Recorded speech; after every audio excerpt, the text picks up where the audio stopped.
Hello everyone and welcome back to TowerGate. It is TowerGate Day 321, January the 24th, 2018, Wednesday. Thank you so much for tuning in. Of course, it's Wednesday. That's the day that I take out the trash and have chicken. Every Wednesday, I take out the trash and I have chicken. Thank you so much for tuning in. Wow. You know, Monday is typically the day of the week that I announce the dumbass of the week. But the past 2 weeks have been so much information to cover, breaking hard news information, so important, that I simply have not had time. And, you know, most of the time I do not get to all of the things that I have noted in front of me that I wanted to talk about. And the past 2 Mondays have just been huge news days. So I didn't get a chance to do dumbass of the week. But fortunately, one of my favorite subscribers, Peter, noticed that the Monday Dumbass of the Week didn't happen, so he chimed in the comments section and suggested that Chucky Schumer should have been the Dumbass of the Week. And he's absolutely right. Chucky Schumer can easily be the Dumbass of the Week, probably about any week. And I've been watching Schumer for a long time. He is clearly the Dumbass of the Week for a very long time. And it's funny because there was a couple comments below Peter's in response to his comment that, yeah, he could be the dumbass of the year or for life, you know. So it is true. So in honor of one of my favorite subscribers, Peter, we are going to posthumously anoint Chucky Schumer with the Dumbass of the Week award for that ridiculous political stunt he pulled, which has backfired on him badly. But we got more news about that coming up later today. So let's go ahead and get to it. Thank you, Peter. Appreciate you. Ron Johnson was on, I'm not sure which network, it might have been Fox, and he was talking today, he was talking about this, let me back up here. On Friday night, they released about 400 and some odd new text messages between Peter Benstrokenis and Lisa Page. Of course, they also mentioned in that same release that they lost about 5 months worth of emails, and we all know what's, or text, and we all know what's going on with that, as they're trying to find them. But in this interview, as part of those texts that they did get, and they've gone through a lot of those now, and we have a couple new things tonight that have come up in the new texts. And the first one, Ron Johnson was talking about, I think it was on Fox today, where there's a conversation there where Peter Benstrokenis is talking to Lisa Page, and he's talking about the fact that the Mueller probe has just been started, and that he's heard that Mueller is going to be tapping him. And he's telling Lisa Page that he really isn't all that interested in being put on Mueller's team because he says there's no there there. And odds are that there's just nothing there. So here we have Peter Benstrokenis basically saying that he knows that there's really nothing going on with the Trump-Russia collusion. And it's a waste of time, and he didn't want to waste his time being part of it. Of course, we know he ended up becoming part of it because they came up with a different plan. Ron Johnson also told Brett Baier that they now have an informant, and apparently he's someone who works for the FBI. So now they have an informant who is telling Ron Johnson and other members that he's spoken with that they did have a secret society and that they did have secret meetings. So yes, there's probably at least one informant. We've been hearing about these informants. We know there was 2 or 3 informants that came out a couple weeks ago regarding the Uranium One deal, and that's all being collected.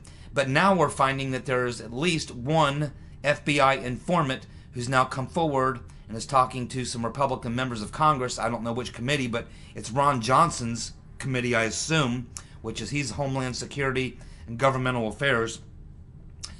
And he's one of the leaders who's pushing for the release of the memo and the whole 9 yards.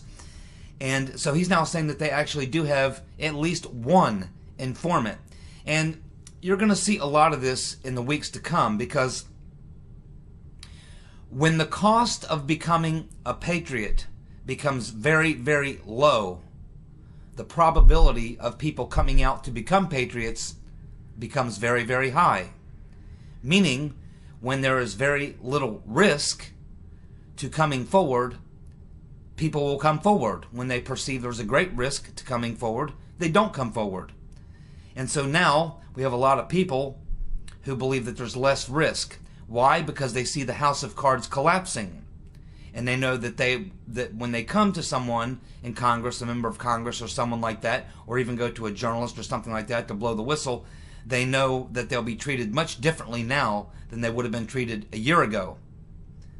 Can you imagine a year ago, after Trump came out and said that he just learned that he had been wiretapped, if one of these people had come forward, compared to the way that they're treated today? Believe me, they're getting a lot different treatment today than they would have a year ago. And it's also true that that as the noose begins to tighten, and people who may have had some involvement see what's happening, they decide that it may be time for them to step forward and tell what they know. Because you're going to have a lot of people who are just career employees at DOJ and FBI, who are just mid-level people just following orders. Maybe they did some things that they didn't feel comfortable with, but they didn't want to rock the boat. But now they realize that what they were doing was part of a greater criminal conspiracy, and they really didn't know exactly what it was all about when they were doing it. But now they do know, and now they feel like because their conscience is getting to them, or because they feel that they may face some criminal liability, they're now coming forward. So you will see more and more of this, and this always happens in these times of scandals as the Gordian knot is unraveled. There was also a very interesting thread that was going around 4chan last night, and it was from an individual who claims to be a paralegal in D.C., or greater D.C., I believe he said, so he may be in Maryland or somewhere. But this individual was saying that he works in the greater D.C. area, I assume at a law firm. He's a paralegal. He claims to be a paralegal. And he says that basically you cannot find a good attorney in D.C. right now, because all the top law firms in the District of Columbia have no vacancy. They're not taking any more clients, because apparently in the past 2 to 3 weeks they've been deluged by people needing legal representation, because they know they're going to be needing it. So now you have people apparently coming out of the woodwork needing attorneys, good ones who operate in D.C., but there are so many of them apparently coming forward needing legal representation that these law firms now in D.C., the high-profile ones with the really good lawyers, they are no longer accepting any more clients because they can't handle the workload. Too many people in D.C. needing lawyers. Should not surprise us either. Chuck Schumer, Chucky, says that the wall is now off the table. That's funny. That's very, very funny. Because in the past 2 to 3 weeks, Trump has just finished signing about 150 executive orders getting rid of tons of environmental regulations that were preventing the wall from ever being built. Even if they would have got the funding, with all the regulations that they'd put in place, the Obama administration, you never could have got the wall built, because it would be violating about 150 regulations that Obama put in place. So Trump, in preparation for building his wall, has been one by one getting rid of those executive orders, overturning them. He signed about 150 in the last 2 to 3 weeks that will clear the way for them to eliminate all the obstacles that would have stopped them from being able to begin construction of the wall, which he's going to get. Chucky.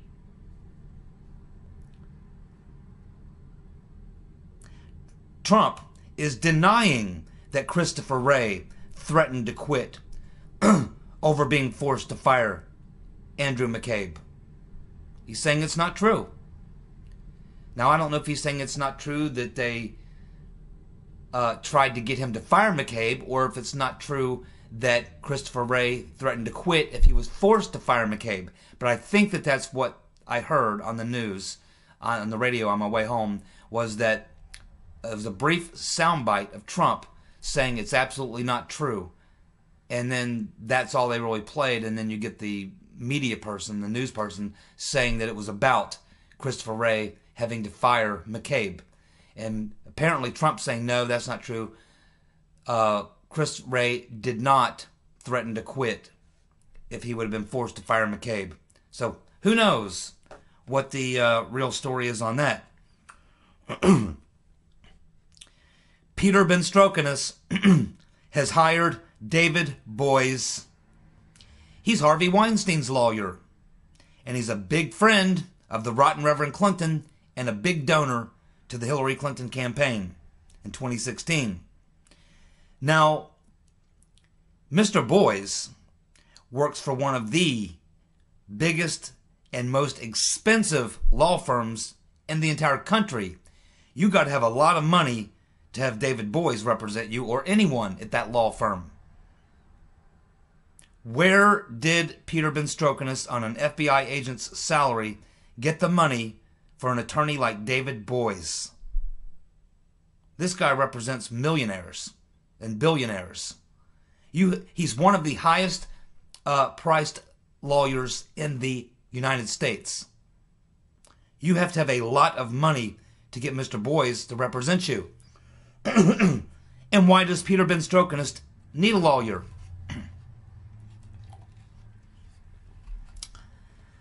Well, I don't think it's too hard to figure that one out, but anyway, it is kind of curious. And you might want to be even more curious about who is helping Peter Benstrokinus to afford an attorney that works for those kind of fees. We're talking like $2,000 an hour lawyer here. We're talking about the type of lawyer that you could never afford on an FBI agent's salary. Never. Or even a pretty well-to-do upper-middle-class person couldn't afford. This guy represents millionaires and billionaires. You got to have a lot of money to have this guy represent you. I mean, you could get a $20,000 a week legal bill from this guy. And an FBI agent, even a top counterintelligence officer at the FBI, probably doesn't make more than 120, 130 grand a year, tops. I don't even know if he even makes that. He might not even make six figures. They don't make a lot of money at the FBI. I had a good friend that worked for him for 35 years. I don't think he ever made six figures working at the FBI. I think he made probably in the 70, 80, 90 range, something like that. But he used to always talk about the fact that they didn't make very much money. He thought he could go out in the private sector and make 3 times what he made. But he liked working for the FBI. Let's see. And he was an accountant by trade. If you want to work for the FBI, you need to be a lawyer or an accountant. That's who works at the FBI. Lawyers and accountants. James Comey is now claiming that Daniel Richman is his lawyer. For those of you who've forgotten, the dishonorable James Comey sent a memo over to his good friend Daniel Richardson for the very purpose that he would pass it along to the New York Times and have it published by the New York Times, which would lead to getting a special prosecutor, which would be Mueller, Comey's friend. And so, Comey knows he's in legal liability because that was a classified document. So now, what he is now claiming is that his friend from, I think, Columbia University, Daniel Richman, the person he passed that memo to get it into the New York Times, he's now claiming that Mr. Richman is his lawyer. That way, he can exercise attorney-client privilege. So when he's called before Congress or a grand jury to testify, he doesn't have to talk about anything that happens between him and his lawyer because he's got attorney-client privilege.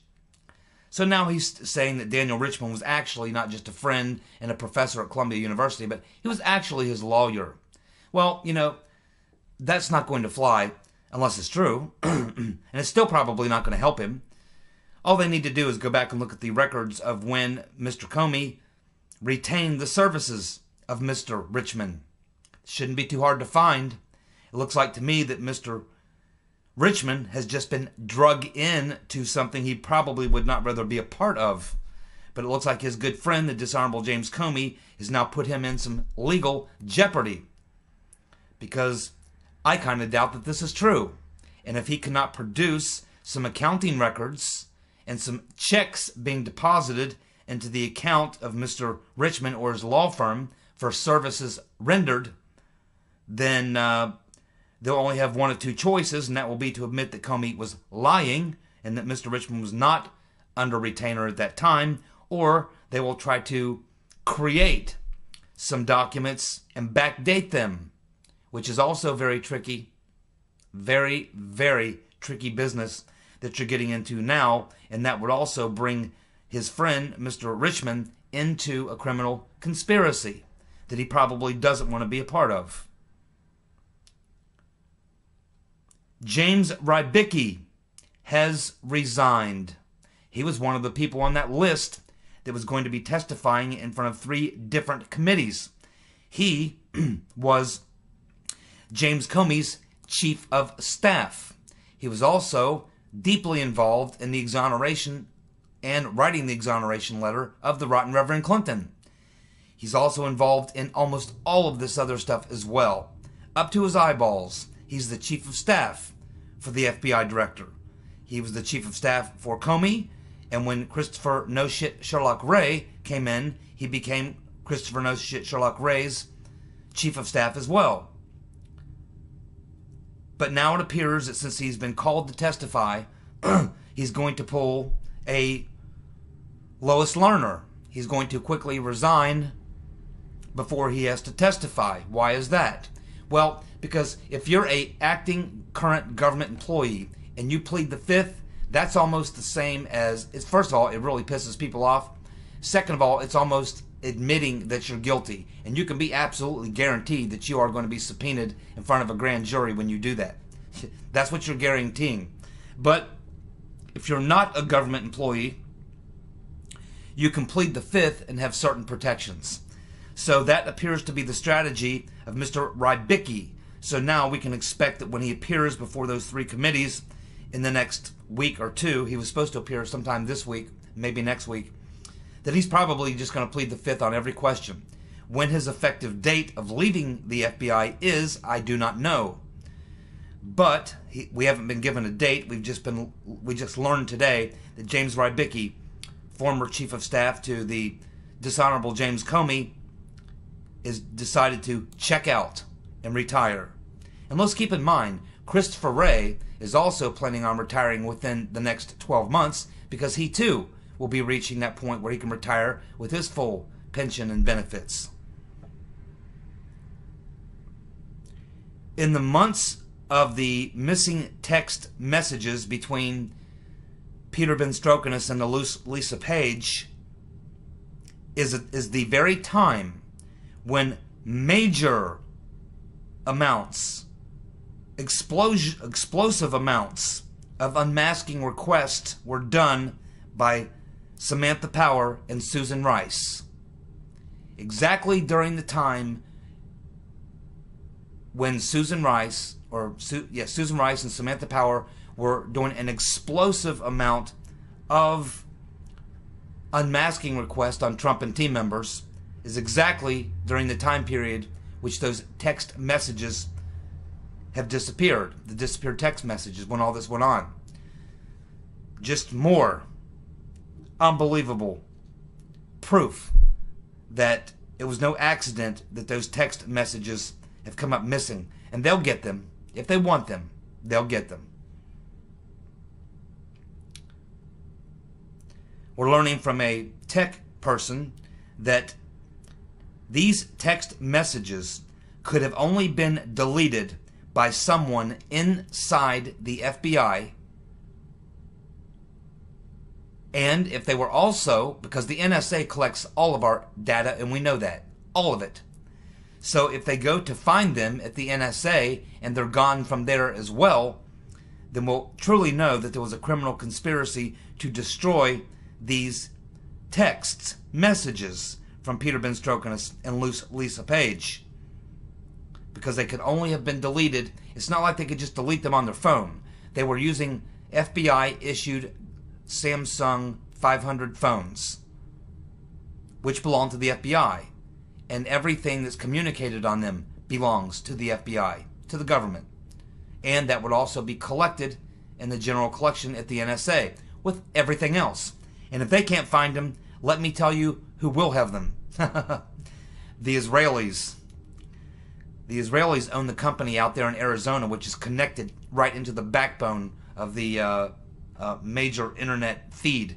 They get everything. Wired communications, wireless communications, emails, texts, everything. If you can't get it from the NSA, if they've deleted that, if bleach-bitted the NSA, if they bleach-bitted over at the FBI, give the Israelis a call. They've got them. I promise you that.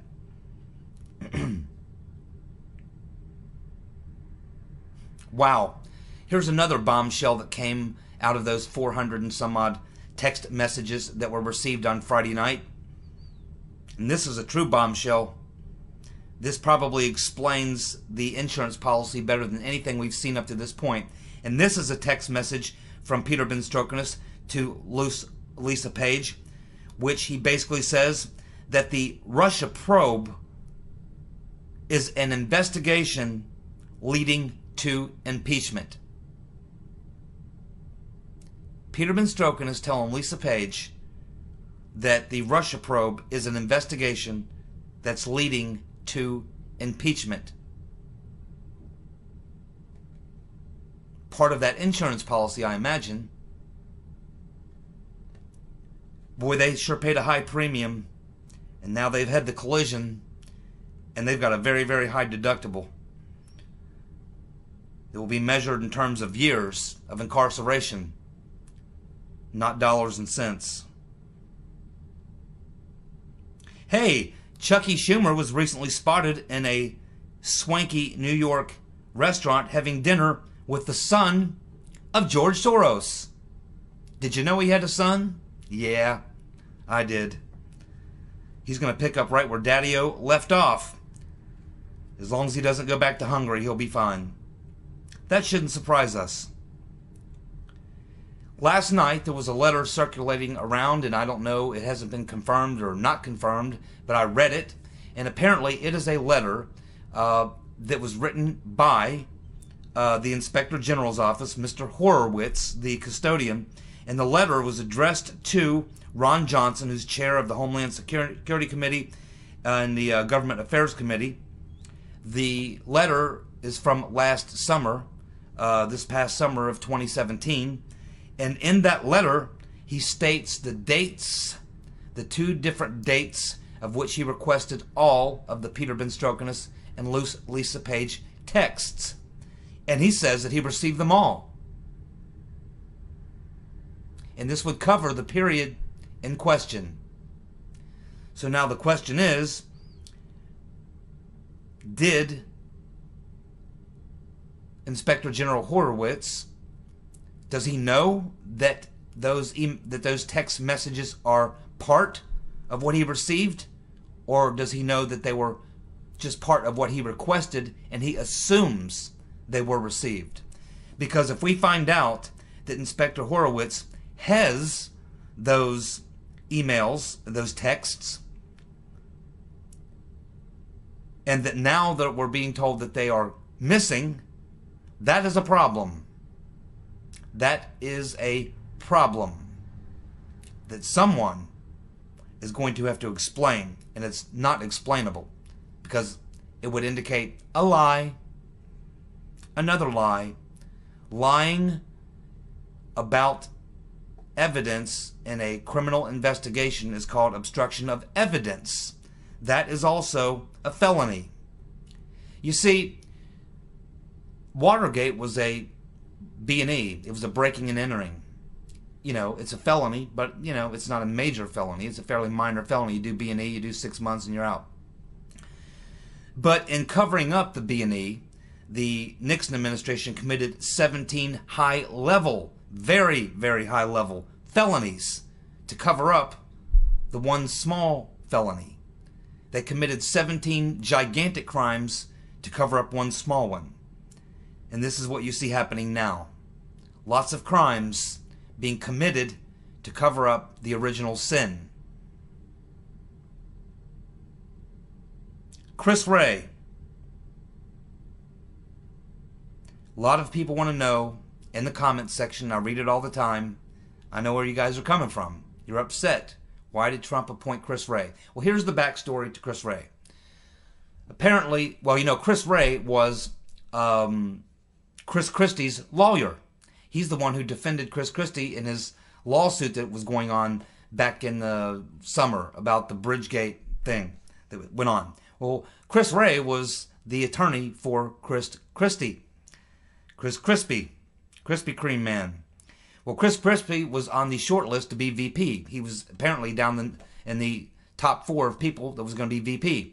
And when Trump decided not to make Chris Crispy his VP, he kind of felt bad for him. And apparently, to do him a favor, and because Chris Crispy was part of the transition team when Trump became president, it was one of those people that Chris Crispy told Trump he should seriously look at to be his FBI director. So apparently it was Chris Crispy who put that in Trump's head that Christopher Wray would be a good person to make his FBI director. So that is the backstory to how Christopher Wray may have become Trump's pick to be FBI director. There's also a lot of people out there saying, hey, that Wray may be a white hat, and we're all just not realizing, you know, the game he is playing, that he's actually a good guy in all this, and that we're just not understanding the way he's going about things.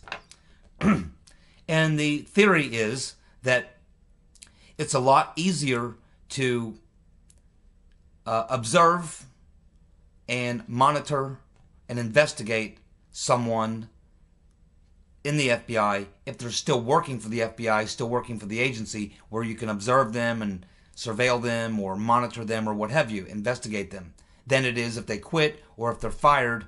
If they quit or they're fired, they know the game is up, they leave and they go get a lawyer and they shut up. And that it might be better to leave them in the FBI and then watch what they do as they try to cover their tracks or obstruct more justice, commit more crimes or whatever. This is a school of thought that's out there. I do not buy into that. I think that maybe, I'll give it 20%. I'm 80% sure that Christopher Wray is simply a career FBI DOJ guy, and that's where his loyalties are. That's just my gut. I could be wrong. I hope I am wrong. But that's the backstory to how Christopher Wray got to be the FBI director and what he may be thinking or doing.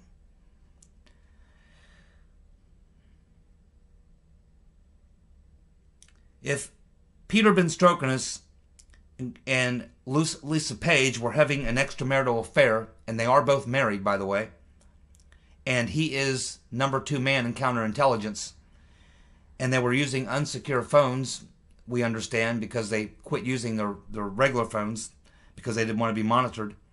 We learned that, again, from texts, conversations between them. Were they setting themselves up for possible blackmail?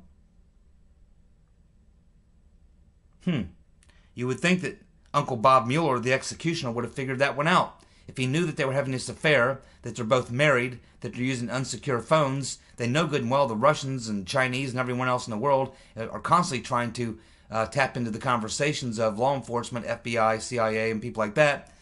Certainly the number 2 man in counterintelligence. They would probably be working on him real hard. Did they set themselves up for potential blackmail?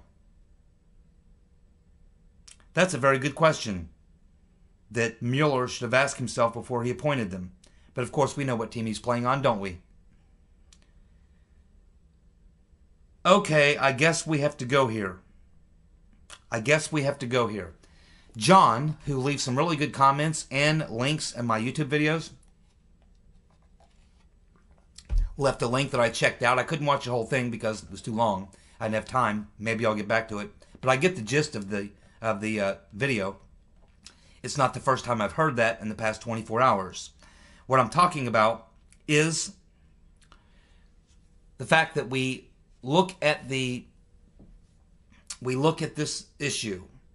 The FBI has just produced a letter to these committees who are hot on their trail and have told them that at a critical time, when all these critical events were happening, they have lost up to as many as 50,000 text messages between Peter Ben Strokonis and Lisa Page, knowing good and well that no one's going to believe that. And knowing good and well how much heat they're going to take. Knowing good and well the questioning that's going to happen. Knowing good and well the blowback that they're going to get from coming up with a dog ate my homework type lame excuse like that. No one's going to believe it. No one's going to believe that the FBI cannot retrieve these text messages because they're probably with the phone provider, or they're probably on the NSA database. They're probably backed up on multiple government servers. The idea that the FBI just, oh well, we can't get these texts. It just happened to be at a critical time during the investigation, and when all this stuff was going on, they lose these text messages. Why would the FBI do that? What would be so bad that is in those texts that they would be willing to throw out a dog like this, a dog ate my homework excuse like this, knowing good and well the backlash that we're going to receive? Well, the reason they would do it is because, as bad as it is, the backlash and the and all the bullshit that they're getting because they wrote this letter saying they can't find these texts, the only thing worse than that would be if there's something in those texts that's worse than the bullshit that they're having to put up with now and all the blowback that they're facing. So what could possibly be worse? What could possibly be so bad that's in those text messages that they would be willing to take so much heat? There's some people suggesting, and I think the first person that I think is that people are talking about is Jerome Corsi, referencing Q. And apparently Q, according to some people, is suggesting that the reason that they had to dump those or get rid of those text messages and take the heat is because there's something in those text messages possibly that may indicate that there was some conversation about possible assassination. Assassination. If, in fact, there's something in those text messages which would have conversations about an assassination, yeah, that would be bad enough to go ahead and dump them and delete them and take all the heat it takes. Nothing could be worse than that. Other than maybe some revelation about Seth Rich, maybe. Could be anything. What do you guys think? Who knows? Thank you for tuning in. TowerGate Day 321, January 24th, 2018. You guys have a good night. See y'all.